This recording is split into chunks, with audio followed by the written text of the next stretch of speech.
Front page politics now, and new today, the chairman of the House Oversight and Government Reform Committee demanding the Justice Department release all of those documents related to the Fast and Furious investigation while stopping short of accusing the White House of a cover-up.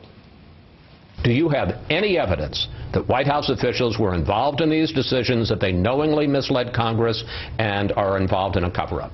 No, we don't. And what we're seeking are documents we know to exist February 4th to December that are, in fact, about Brian Terry's murder, who knew and why people were lying about it, and get to the truth. That's all we want.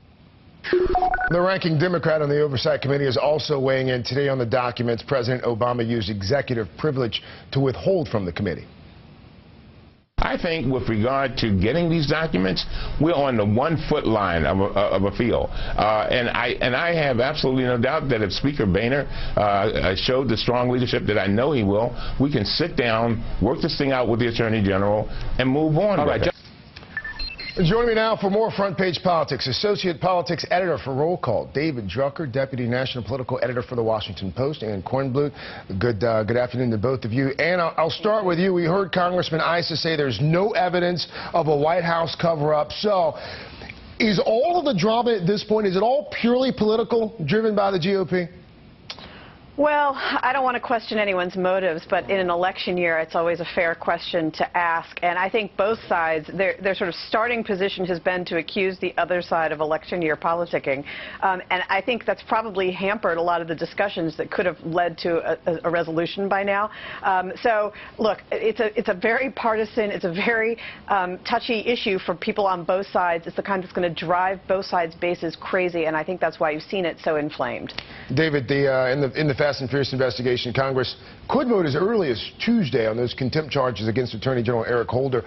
Will it get to that point, or will cooler heads prevail? Will there be a resolution before that? Well, I think it depends on whether or not Republicans on the Hill can get enough guarantees for information that can satisfy them. I think that while you can never take politics out of anything that happens on Capitol Hill for either party, there is a deep concern about the Fast and Furious issue and Brian Terry's death within the Republican ranks. It goes into the grassroots of the party. They have been after this investigation for over a year, so not just in an election year.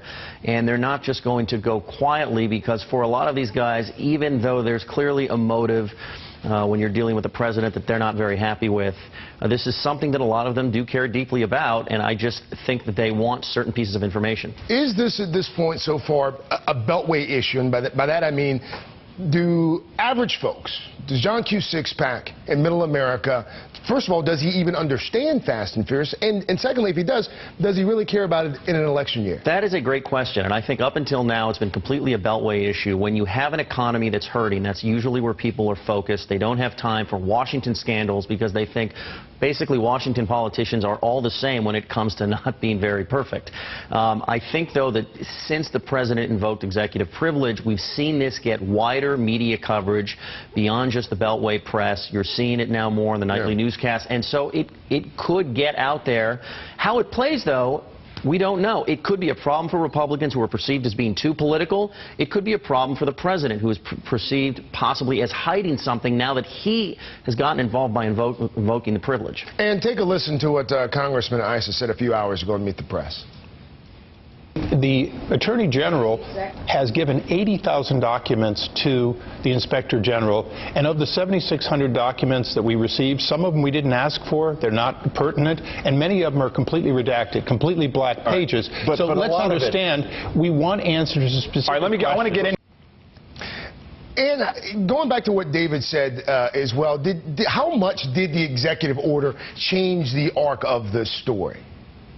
Well, I think, first of all, it's historic any time a president invokes executive privilege. So I think David's exactly right. It got a lot wider coverage. It did bring President Obama more directly into this. And of course, they argue they're well within their rights, and they're not the first administration to apply executive privilege to emails or conversations that weren't directly involving the president. These are internal Justice Department documents we're talking about.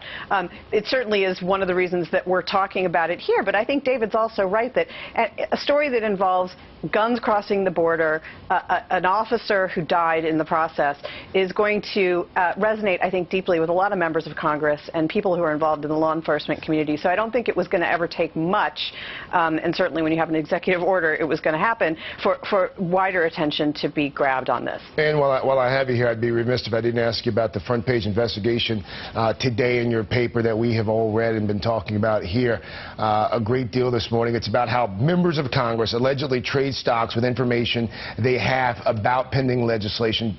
Frankly, it's all a bit infuriating, and it reminds us all of what happened several months ago.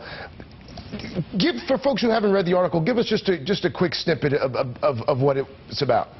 Well, look, this is an ongoing issue. It's an ongoing investigation, in fact, and in its previous incarnation, the charges and what was uncovered were that members were perhaps, potentially, acting on insider information they had. How many members are we talking here? Well, it's in the, I actually don't have the exact count in front of me, but lots. Okay. They passed something called the Stock Act earlier this year, which made insider trading apply to them, too. They can't do it anymore. But that hasn't stopped them from being able to trade stocks on issues that are before their committees, companies that have business before Congress, and that's still ongoing, and that's what they took a look at. This is something that isn't true for the rest of government, and no matter how legal it is, and it's perfectly legal, it's happening in plain sight, it's the kind of thing that might not sit very well with voters. So I think the question becomes, should members of Congress turn over all of their assets to a blind trust when they're elected?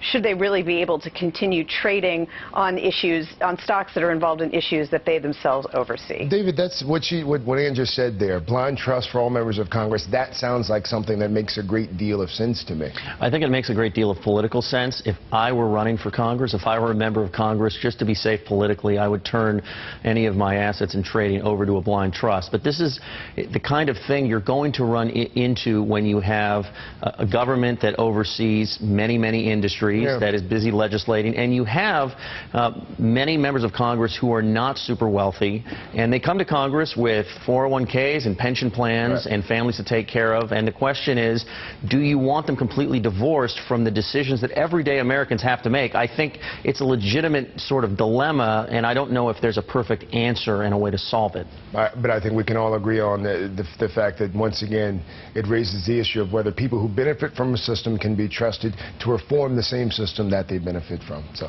David Drucker, always a pleasure. Ann Kornblut, thank you so much. Appreciate you spending part of your Sunday afternoon with us. Right now.